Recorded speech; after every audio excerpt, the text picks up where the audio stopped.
بسم اللہ الرحمن الرحیم۔ ذکر چل رہا تھا غزوہ خندق کا، جس میں یہودیوں کے قبیلے بنو قریظہ نے مسلمانوں سے بدعہدی کی تھی اور تمام معاہدات کو ایک طرف رکھ کر قریش مکہ کی مدد کے لیے میدان میں نکل آئے تھے، اور اس کا عملی ثبوت فراہم کرنے کے لیے مشرکین مکہ کو مسلسل رسد پہنچانے کا کام بھی شروع کر دیا۔ اسی دوران مسلمانوں نے ان کی رسد کے 20 اونٹوں پر قبضہ بھی کر لیا۔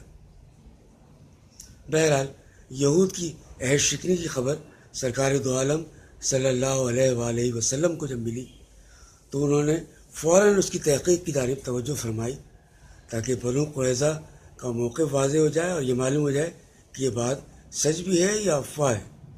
چنانچہ آپ نے اس خبر کی تحقیق کے لیے چند انصاری صحابہ اکرام کو بنو قریظہ کی جانب بھیجا اور کہا کہ اگر یہ خبر صحیح ہے تو واپس آ کر صرف مجھے بتا دینا، اور وہ بھی اشاروں میں، تاکہ لوگوں کے حوصلے پست نہ ہوں، اور اگر یہ خبر غلط ہو تو اس کا اعلانیہ تذکرہ کرنا۔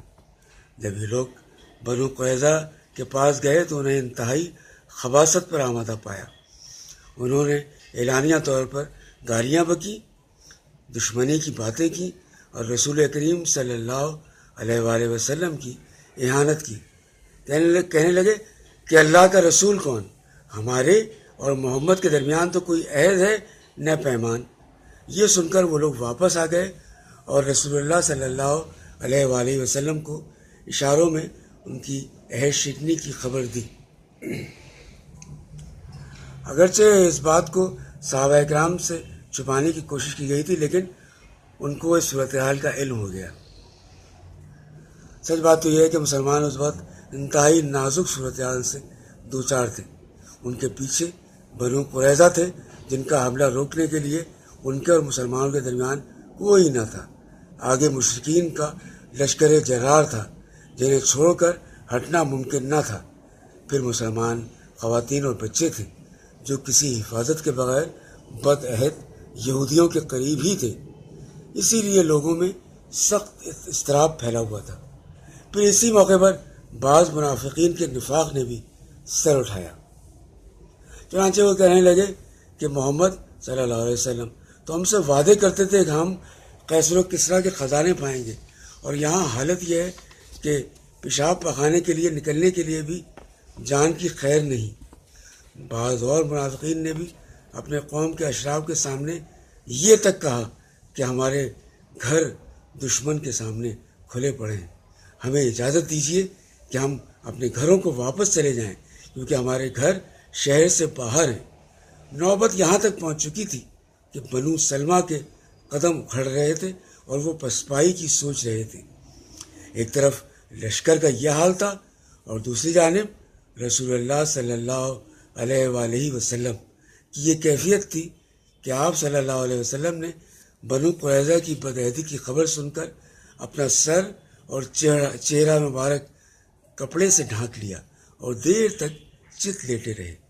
اس کیفیت کو دیکھ کر لوگوں کا اضطراب اور زیادہ بڑھ گیا، لیکن اس کے بعد رسول اللہ صلی اللہ علیہ وآلہ وسلم پر امید کی کیفیت غالب آ گئی، اور آپ اللہ اکبر کہتے ہوئے اٹھے اور فرمایا، مسلمانوں، اللہ کی مدد اور فتح کی خوشخبری سن لو۔ اس کے بعد حضور اکرم صلی اللہ علیہ وآلہ وسلم نے آنے والے حالات سے نمٹنے کا پروگرام بنایا، اور اسی پروگرام کے ایک جزو کے طور پر مدینے کی نگرانی کے لیے فوج میں سے کچھ محافظ بھیجتے رہے، تاکہ مسلمانوں کو غافل دیکھ کر یہود کی طرف سے خواتین اور بچوں پر اچانک کوئی حملہ نہ ہو جائے۔ لیکن اس موقع پر ایک فیصلہ کن اقدام کی ضرورت تھی، جس کے ذریعے دشمن کے مختلف گروہوں کو ایک دوسرے سے بے تعلق کر دیا جائے۔ اس مقصد کے لیے سرکار دو عالم صلی اللہ علیہ وسلم نے سوچا کہ بنو غطفان کے دونوں سرداروں سے مدینے کی 1/3 پیداوار پر مصالحت کر لیں، تاکہ دونوں سردار اپنے اپنے قبیلے لے کر واپس چلے جائیں اور مسلمان تنہا قریش پر، جن کی طاقت کا بار بار اندازہ لگایا جا چکا تھا، ضرب کاری لگانے کے لیے فارغ ہو جائیں۔ اس تجویز پر کچھ گفت و شنید بھی ہوئی، مگر جب سرکار دو عالم صلی اللہ علیہ وسلم نے حضرت سعد بن معاذ اور حضرت سعد بن عبادہ رضی اللہ عنہما سے اس تجویز کے بارے میں مشورہ کیا تو دونوں نے بیک زبان عرض کی کہ یا رسول اللہ صلی اللہ علیہ وآلہ وسلم، ہمارے ماں باپ آپ پر قربان ہو، اگر اللہ نے آپ کو اس کا حکم دیا ہے تب تو بلا چون و چرا تسلیم ہے، اور اگر محض آپ ہماری خاطر ایسا کرنا چاہتے ہیں تو ہمیں اس کی ضرورت نہیں، کیونکہ جب ہم لوگ اور یہ لوگ دونوں شرک اور بت پرستی پر تھے تب تو یہ لوگ میزبانی اور خرید و فروخت کے سوا کسی اور صورت سے ایک دانے کی بھی امید نہیں لگا سکتے تھے، تو بھلا اب جب کہ اللہ نے ہمیں اسلام سے سرفراز فرمایا اور آپ کے ذریعے عزت بخشی ہے، ہم انہیں اپنا مال دے دیں؟ واللہ ہم تو صرف انہیں اپنی تلواریں دیں گے۔ حضور اکرم صلی اللہ علیہ وسلم نے ان کی رائے کو درست قرار دیا اور فرمایا کہ جب میں نے دیکھا کہ سارا عرب ایک ہو کر تم پر پل پڑا ہے تو محض تمہاری خاطر میں نے یہ کام کرنا چاہا۔ صدقے جائیے صحابہ اکرام کی جانثاری کے، فرما برداری کے اور آقا کے سامنے سر تسلیم خم کرنے کے۔